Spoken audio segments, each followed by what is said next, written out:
गुरुर्ब्रह्मा गुरुर्विष्णु गुरुर्देवो महेश्वर गुरुर्साक्षात् परब्रह्म तस्मै श्री गुरुवे नमः। अखण्डानन्दबोधेन शिष्यसन्तापहारिणे परमानन्दरूपाय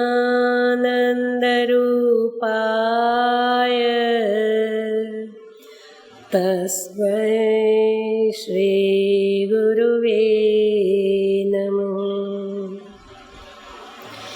वन्दां गुरुपदकञ्ज कृपा सिन्धु नररूपहरे महामोहतमपुञ्ज जासु वचन रविकर निकर नीलाम्बुजश्यामलकोमलाङ्गं सीतासमारोपितवाम भागम् पाणमहासायकचारुचापम् नमामि रामं रघुवंशनाथम्।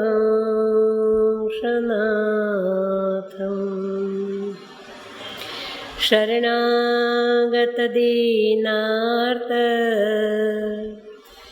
परित्राणपरायण सर्वस्यार्थे हरदेव हे श्रीराम नमोस्तुते। प्रणव पवनकुमार खलवन पावक ज्ञानगण जासु हृदयागार बसहि राम शरचापधर। रामचरितमानस विमल संतन जीवन प्राण हिंदुआन को वेद सम जब नहीं प्रगट कुरान। बंदा तुलसी के चरण जेहि कीन्नो जग कार कलि समुद्र बूढ़त लख्यो प्रगट्यो सप्त जहान। सियावर रामचंद्र भगवान की जय। श्री सद्गुरुदेव भगवान की जय। उमापति महादेव की जय। पवन सुत हनुमान जी महाराज की जय। मानस मैया की जय। गोस्वामी श्री तुलसीदास जी महाराज की जय। जय जय सीताराम। जय सिया राम। जय भगवान। माँ भवानी की जिज्ञासा।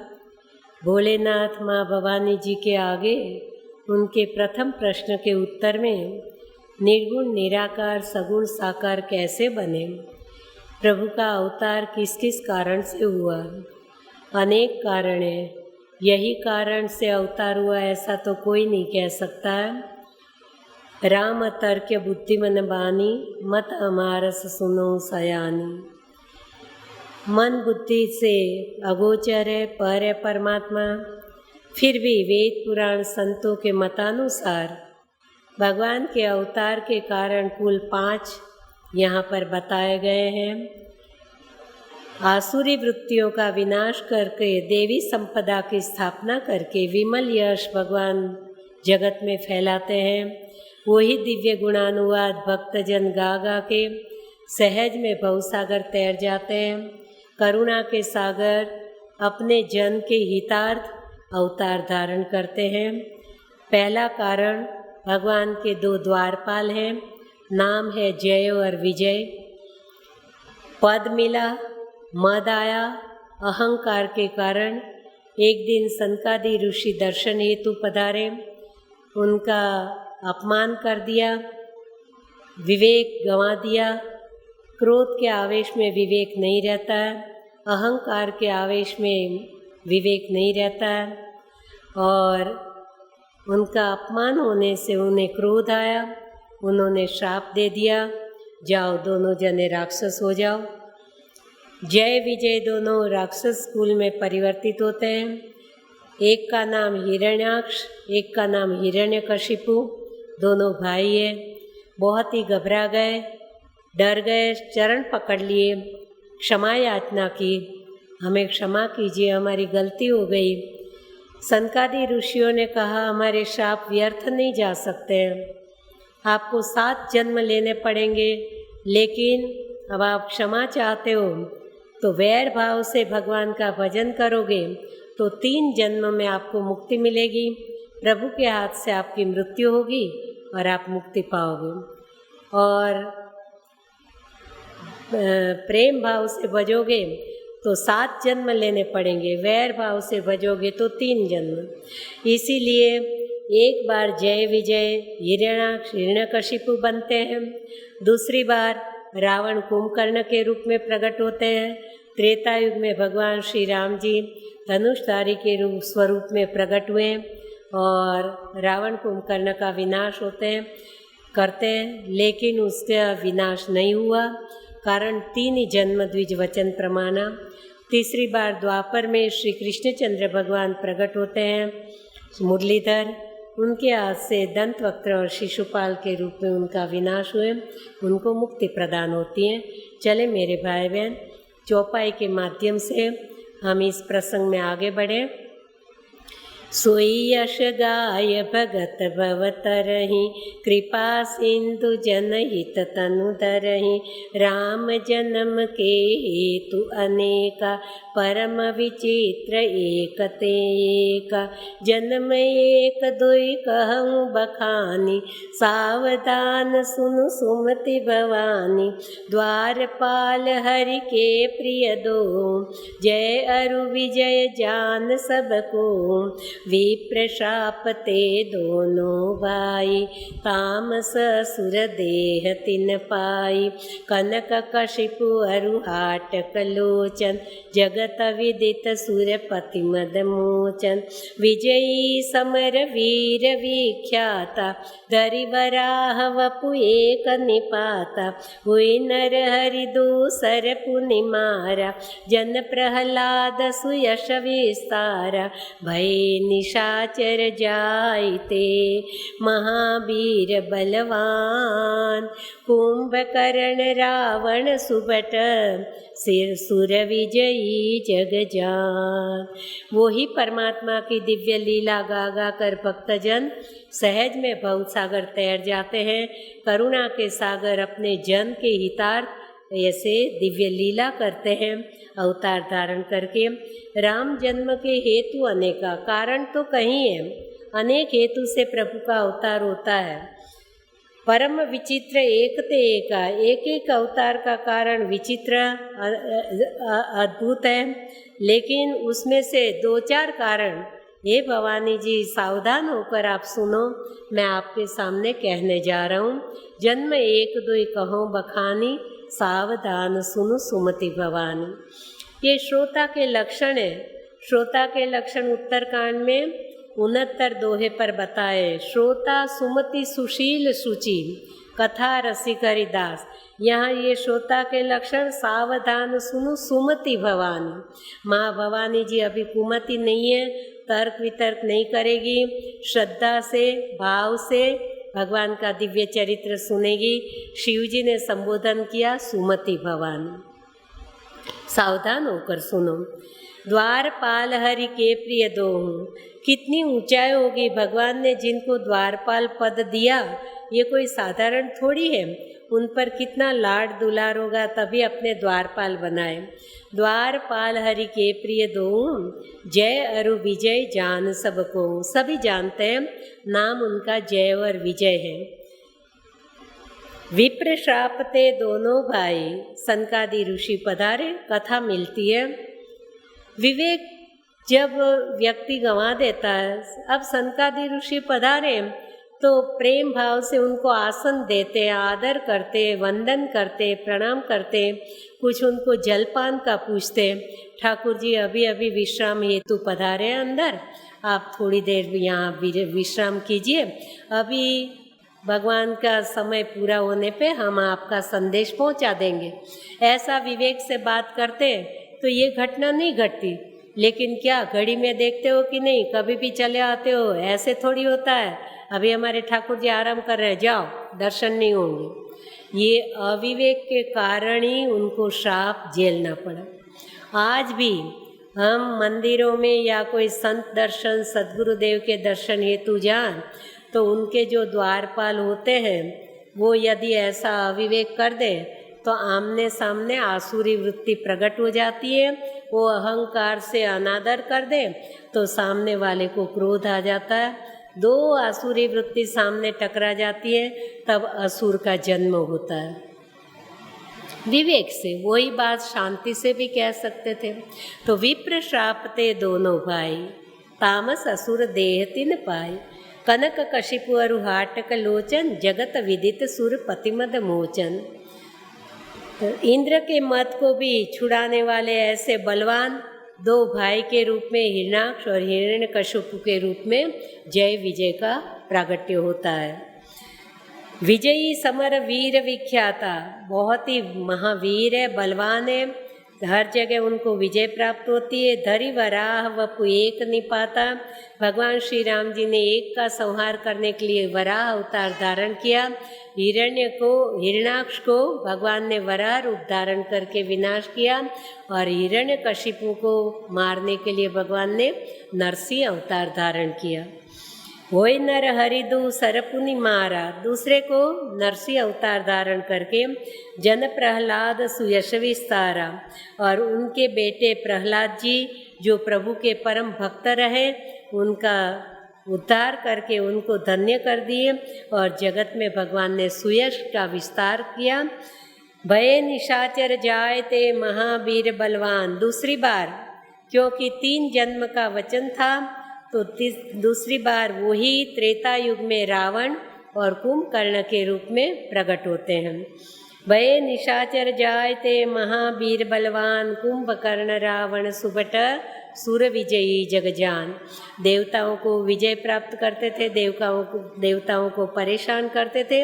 ये पूरी दुनिया, पूरा जगत जानता है। मुक्तन भय हते भगवाना, 3 जन्म द्विज वचन प्रमाणा। पहली बार वराह अवतार से भगवान ने हिरण्याक्ष को मारे, नरसिंह अवतार धारण करके हिरण्यकशिपु को मारे, लेकिन मुक्ति नहीं मिली उनको। क्यों? कि ब्राह्मणों ने 3 जन्म का प्रमाण किया था। मुक्तन भय हते भगवाना, 3 जन्म द्विज वचन प्रमाणा। एक बार तिन के हित लागी, धरेऊ शरीर भक्तानुरागी। भक्तों को प्रेम करने वाले या भक्त के प्रेमी जन परमात्मा एक बार इसलिए अवतार धारण किए, इनको एक एक जन्म से छुड़ाने के लिए। कश्यप अदिति तहाँ पितु मात,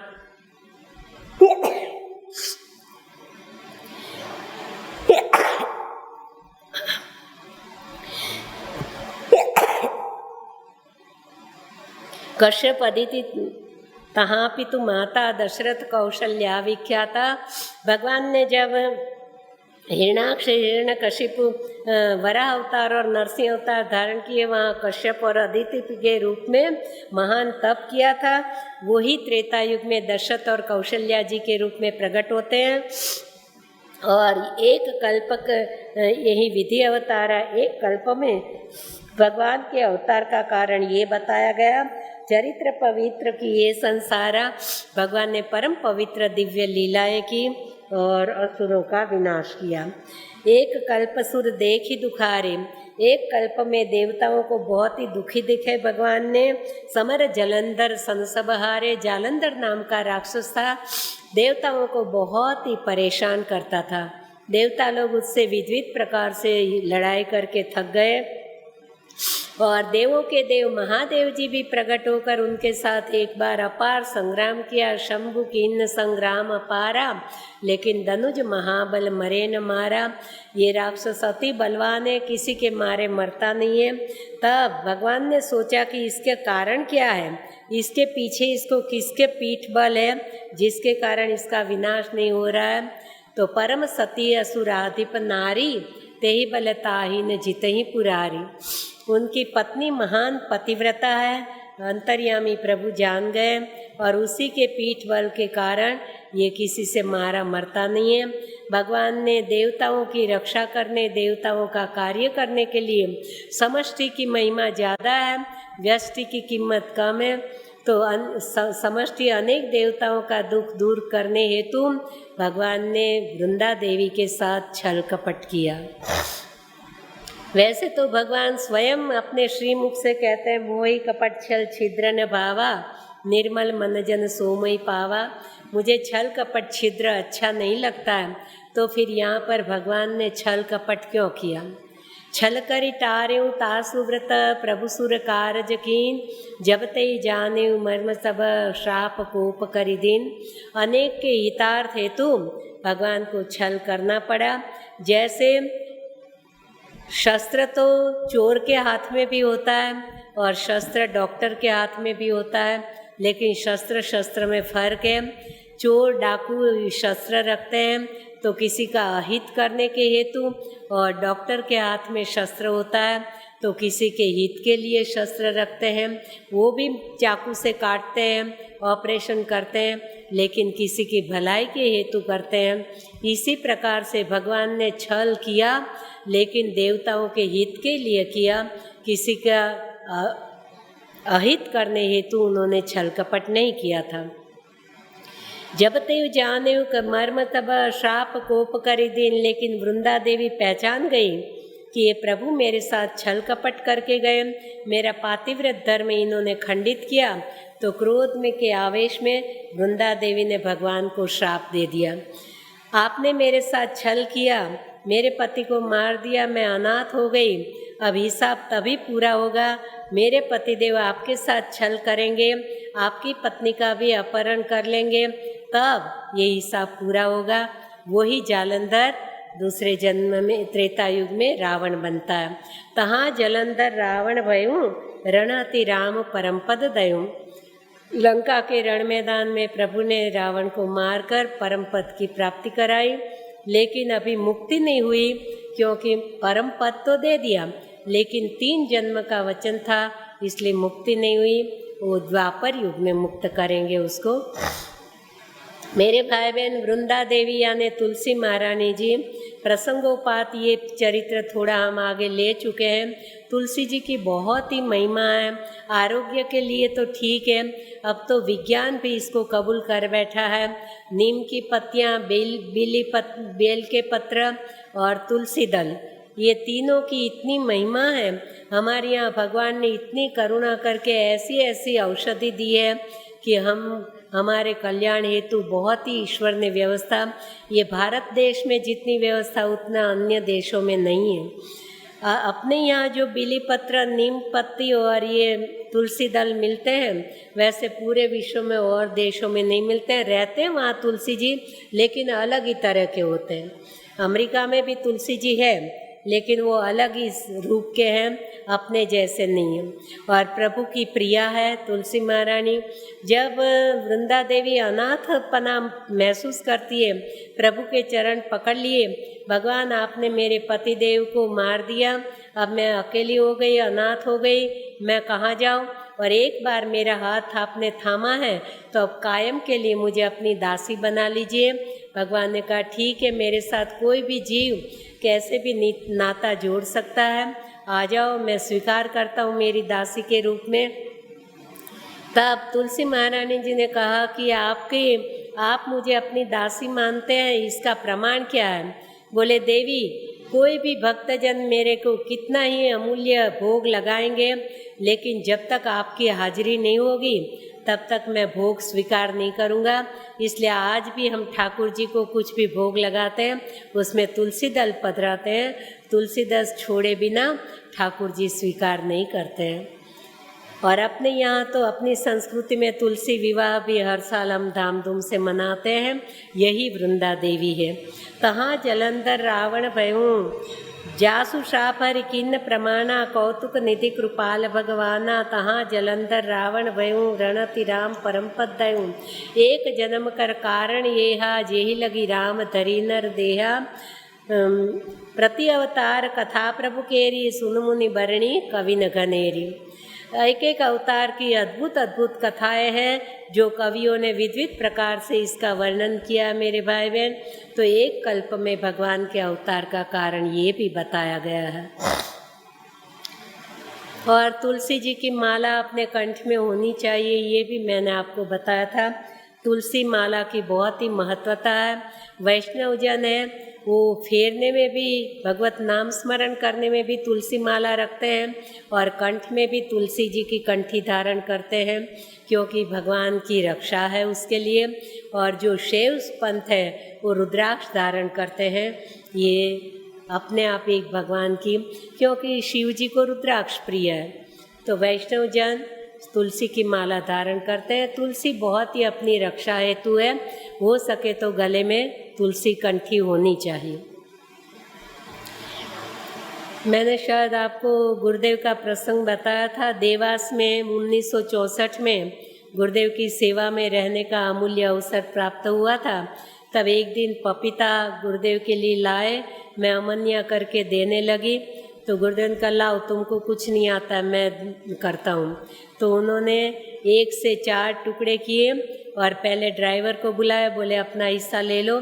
फिर वैष्णवदास जी महाराज जी थे, उनको बोले तुम अपना ले लो, मेरे को बोले तुम अपना हिस्सा ले लो, और मेरा हिस्सा बचा वो मुझे अमन्या करके दो। इतनी समत्वता रखते हैं, बंदो संत समान चित। मेरे यहाँ किसी भी बात में अन्याय नहीं होना चाहिए, इतना भाव था गुरुदेव का। और मैंने कहा कि प्रभु मुझे नहीं पपीता अच्छा लगता, मैं नहीं लूँगी, ये पूरा आपके लिए कर देती हूँ। बोले नहीं, ये अन्याय नहीं चलेगा, अपना अपना हिस्सा तुम खाओ। जब मैं मेरे सामने ही खा लो बोले। अब एक तो गुरुदेव के सामने कभी हम पा नहीं सकते थे, संकोच होता और मर्यादा भी नहीं है।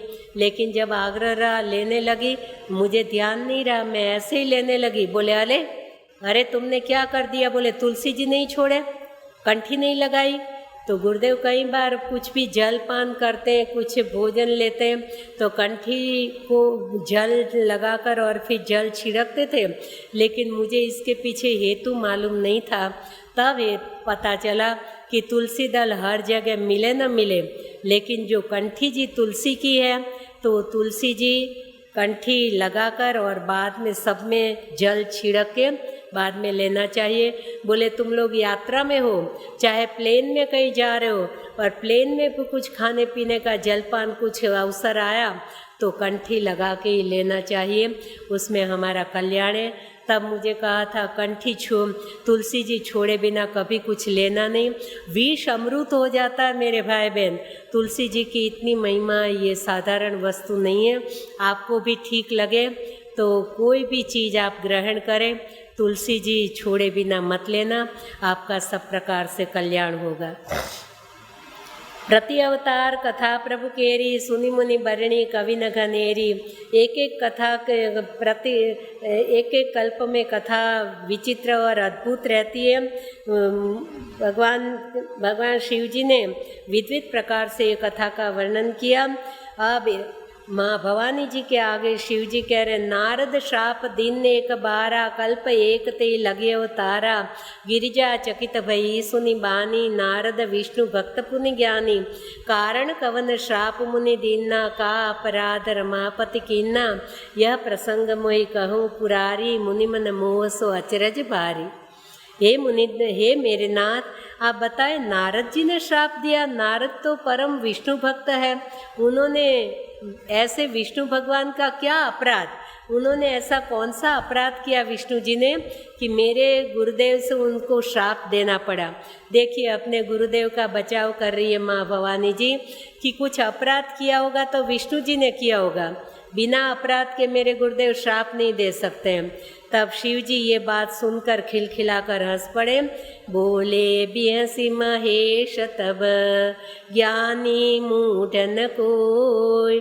जय जस रघुपति करहि जब, सो तस ते क्षण होय। देवी, इस दुनिया में ना कोई ज्ञानी है ना कोई मूढ़ है। तुम कहते हो विष्णु भक्त है परम, लेकिन साथ में उनको ज्ञान का गुमान भी है। नारद विष्णु भक्त पुनि ज्ञानी, केवल भक्त होते तो मोहित नहीं होते और श्राप नहीं देते, लेकिन ज्ञान का भी उनको गुमान है। और माँ भवानी जी ने कहा, ये मुझे आप कथा विस्तार से सुनाइए। तो ये नारद मोह प्रसंग थोड़ा लंबा शिव जी माँ भवानी जी को सुना रहे हैं। इस दुनिया में कोई ज्ञानी नहीं, कोई मूढ़ नहीं, भगवान जब जिसको जैसा करना चाहे कर देते हैं। उमा दारू यो शीत की नाई, सबही नचावत राम गुसाई। आखिर राम सूत्रधर अंतर्यामी, वो अंतर्यामी है, सूत्रधार है। कठपुतली का खेल होता है तो पर्दे के पीछे वो खेलाने वाला नचाने वाला बैठा रहता है, सारे डोरे धागे तो उसकी अंगुली में बंधे हुए हैं, कब किसको झुका दे कब किसको खड़ा कर दे। इसी तरह से भगवान कब किसको नचा। मेरे भाई बहन, हम सब भगवान के हाथ के चाबी वाले खिलौने हैं। यदि चाबी सीधी भर दी तो आगे दौड़ने लगेंगे और चाबी उल्टी भर दी तो पीछे दौड़ने लगेंगे। हम भगवान के हाथ के खिलौने, वो जिसको जैसे नचाना चाहे नचाते परमात्मा। कहो राम गुण गाथ, भरद्वाज सादर सुनहूँ। भव भंजन रघुनाथ, भजु तुलसी तजि मान मद। गोस्वामी तुलसीदास जी महाराज जी अपने मन को कहते, हे मन, तू मद मान छोड़कर भगवान का भजन कर। क्योंकि शिव जी भवानी जी से कहते हैं, या वही चरित्र याज्ञवल्क जी महाराज जी भरद्वाज जी से कहते हैं, हे भरद्वाज जी सादर सुनो। अब नारद प्रसंग, नारद मोह का प्रसंग ये आपके सामने मैं कहने जा रहा हूँ। जो शिव जी भवानी जी को सुनाते हैं वही याज्ञवल्क जी भरद्वाज जी को सुनाते हैं। हिमगिरि गुहा एक अति पावनि, बह समीप सुर सरित सुहावनि। आश्रम परम पुनीत सुहावा, देखि देव ऋषि मन अति भावा। निरख शैल सरि विपिन विभागा, भयउ रमापति पद अनुरागा।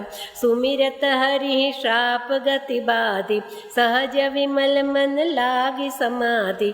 मुनि गति देखि सुरेश डरा, काम ही बोली कीन सन्माना। सहित सहाय जाहु मम हेतु, चले हरखि जलचर केतु। सुना सिर मन महति त्रासा, चहत देव ऋषि मम पुरवासा।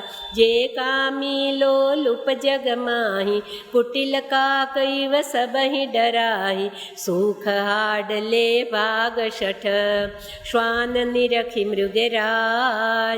छीन ले जन जानी जड़, तिमि सुरपति हीन लाज। नारद जी विशुद्ध मन है उनका, भगवान के परम भक्त भी हैं। बिना बजाते हुए हिमालय में घूम रहे थे। एक बार सहज गंगा जी के तट पर परम पवित्र आश्रम देखा। आश्रम परम पवित्र है, आश्रम परम पुनीत सुहावा। पहले आगे भी कोई प्रसंगवशात हम ले चुके कि आश्रम बनाना नहीं चाहिए, और बनाए तो उसकी परम पवित्रता का ध्यान रखना चाहिए। जहाँ तहाँ गंदगी पड़ी हो, कैसे भी मनमाने सब व्यवहार कर रहे हो, ये नहीं होना चाहिए। तो आश्रम परम पुनीत सुहावा, देखी देव ऋषि मनति भावा। ऐसी पवित्रता देखकर देव ऋषि नारद जी को वहाँ मन लग गया। सुमिरत हरि निर्घ शैल सरी विपिन विभागा। सुंदर जंगल है, सुंदर वन सुहावना है, और वहाँ गंगा जी बह रही है। भयऊ रमापति पद अनुरागा, और उनको अपने इष्ट देव के चरणों में अनुराग जग्या, भाव प्रेम उमड़ाया। तो सुमिरत हरि श्राप गति बाधी। वैसे तो उनको श्राप है कि आप एक जगह कायम स्थिर नहीं रह पाओगे, लेकिन भगवान का स्मरण करते उनकी श्राप गति रुक गई, और वो सहज विमल मन लागी समाधि। उनका मन विमल है, सहज है, तो सहज समाधि लग गई। मुनि गति देखी सुरेश डराना। मेरे भाई बहन, साधना में इतनी शक्ति है, अध्यात्म जगत से क्या नहीं होता है। तो जैसे ही भगवान का स्मरण किया, श्राप गति भी रुक गई, और मुनि की गति देखकर देवताओं के राजा इंद्र घबरा गए। वो अपनी कल्पना से, अपनी अनुमान से डरने लगे।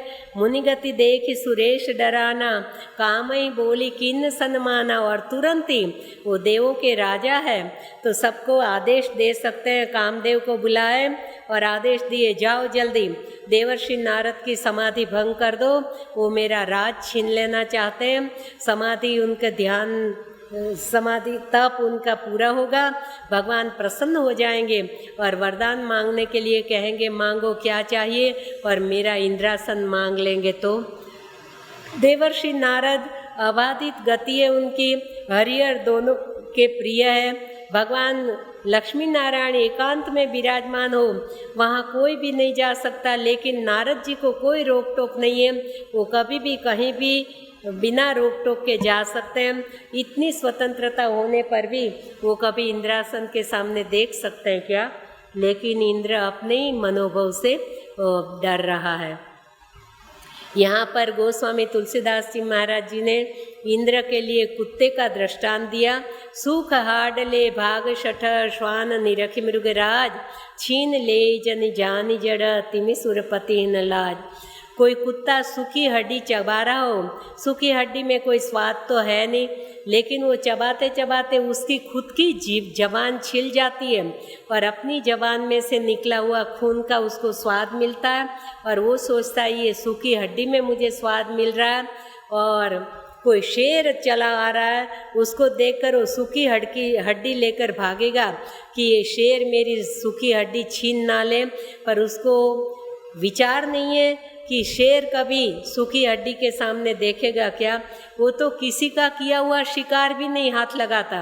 वो वन का राजा है, वो तो खुद अपनी ही ताकत से शिकार करता है और अपना शिकार खुद ही ग्रहण करता है। इतनी उसकी महिमा है। ऐसी दशा आज इंद्र की हो गई। उसके लिए तो इंद्रासन सूखी हड्डी के बराबर है नारद जी के लिए। वो कभी इंद्रासन के सामने देख भी नहीं सकते, क्योंकि उसकी उनके सामने कोई कीमत नहीं है मेरे भाई बहन। और वैसे भी संस्कृत भाषा में ये तीनों की क्या कहते हैं, रूप एक ही है, श्वान, मधवन और इंद्र के लिए कहते हैं ना। मुझे ज़्यादा संस्कृत तो नहीं आता है, कहीं सुना है जो आपके सामने संतन सनजस कुछ सुने हूँ, तुम्हें ही सुनाए हो सो। यवन, श्वान, यवन और मधवन, ये तीन आ गए ना। कभी कभी भूल भी जाती हूँ। अरे इतनी उम्र पे इतना याद रहता वो बहुत है और कुछ याद रखने लायक भी नहीं है। तो वैसे भी इंद्र को श्वान की उपमा दी गई है मेरे भाई बहन। जब जीव अति लोभ में फंस जाता तब उसको किसी प्रकार का विनय, विवेक, समझदारी चली जाती है। ते आश्रम ही मदन जब गयो, निज माया वसंत निर्मयो। कुसुमित विविध विटप बहुरंगा, कूंजहि कोकिल गूंजहि भंगा।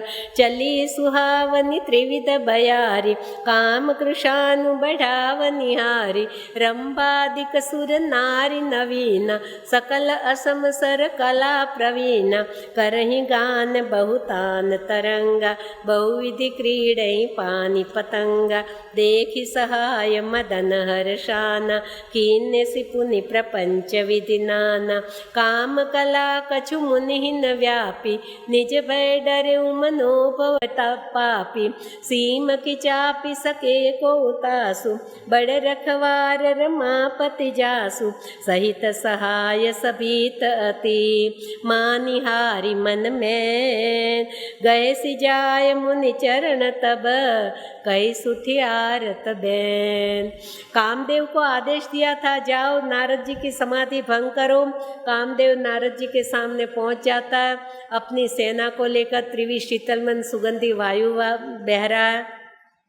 ऐसा वातावरण खड़ा किया जो कामाग्नि को प्रकट कर रहे हैं। रंभा आदि अप्सराएं नाच गान करने लगी हैं और बहुत प्रकार से तान तरंग गान आदि चालू कर दिया। बहुविधि क्रीड़े पानी पतंगा, बहुत प्रकार से पतंग वगैरह नाच गान और तरह तरह के पंछी की मधुर ध्वनि वगैरह वातावरण उन्होंने कामुक बना दिया। देखी सहाय मदन हर्षाना, और अपने सहायकों को देखकर कामदेव प्रसन्न हो गया, राजी हो गया। लेकिन काम कला कछु मुनि व्यापी, कितनी ही कला करके कामदेव हार गया। मुनि नारद जी को कोई भी असर नहीं हुई। मेरे भाई बहन, सीम की चापी सके को उतासु, बड़े रखवार रमापति जासु। जिनके रखवाले राम हैं, स्वयं ईश्वर जिनकी रक्षा करते हैं, उनको कामदेव क्या कर सकता है। आगे भी कहा, गोस्वामी जी ने दोहा लिखा है, जहाँ राम वहाँ काम नहीं, जहाँ काम नहीं राम, तुलसी कबहू ना रहे, रवि रजनी एक ठाम। अंधेरा और प्रकाश साथ साथ नहीं रह सकते। उनके हृदय में राम विराजमान है।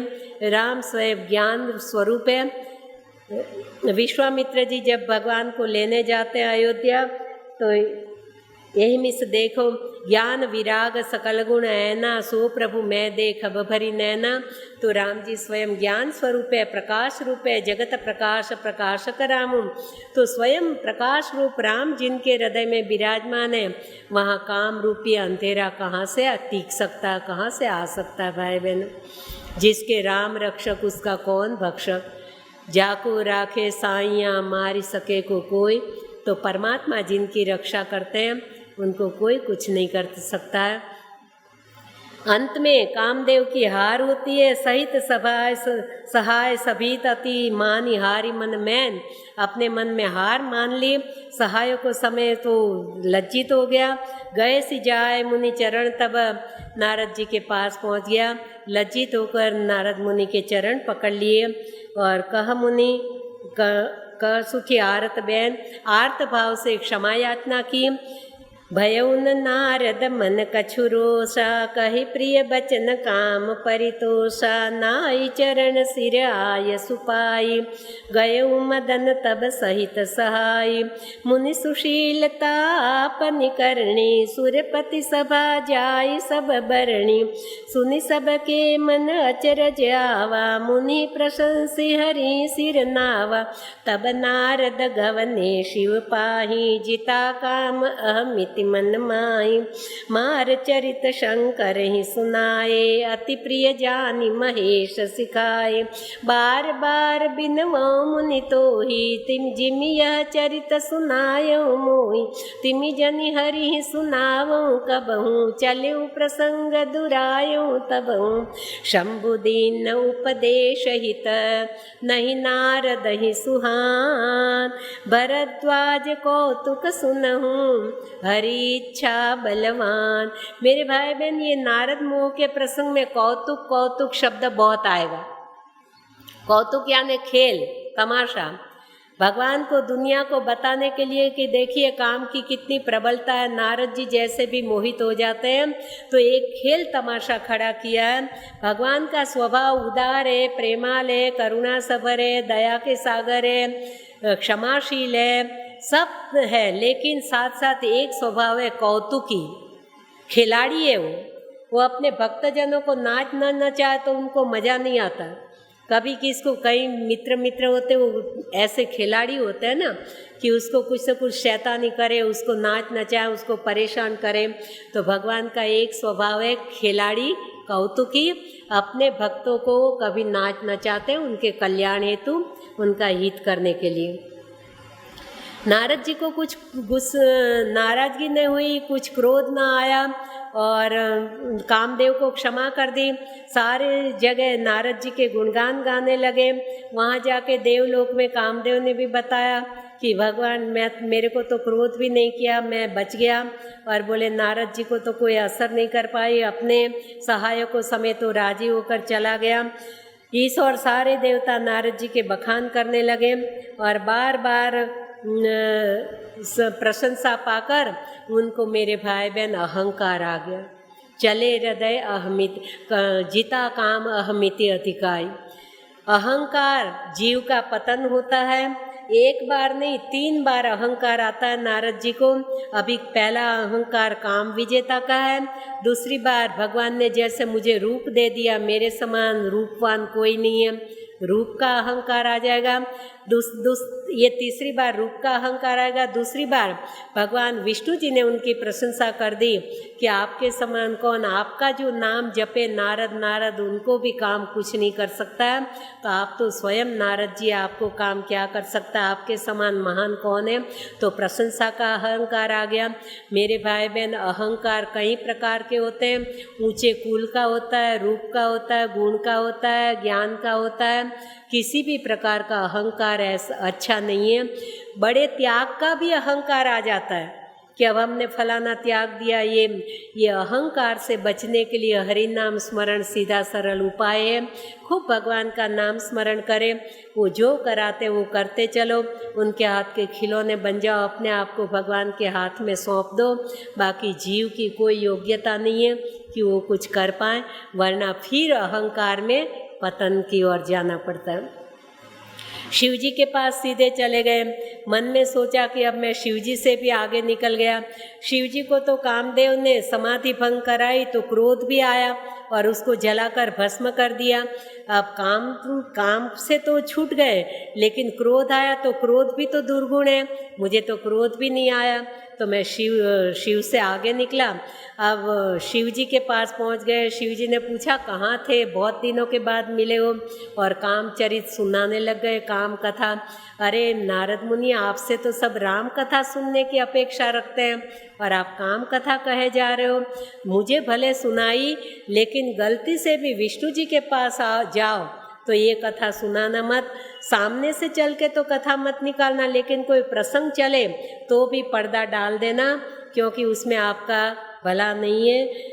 शंभु दीन उपदेशित, उनके हित के लिए शिव जी ने सुंदर उपदेश दिया, लेकिन नारद जी को अच्छा नहीं लगा। उन्होंने सोचा हाँ, विष्णु जी को पता नहीं चलना चाहिए कि मैं शिव जी से आगे निकल गया, इसलिए ये मना करते हैं, लेकिन मैं तो जाके कहूँगा। याज्ञवल्क्य जी भरद्वाज जी को कहते हैं अब आगे का तमाशा, आगे का खेल क्या होता है। भरद्वाज कौतुक सुनऊं, हरि इच्छा बलवान। भगवान की इच्छा बहुत ही बलवान है।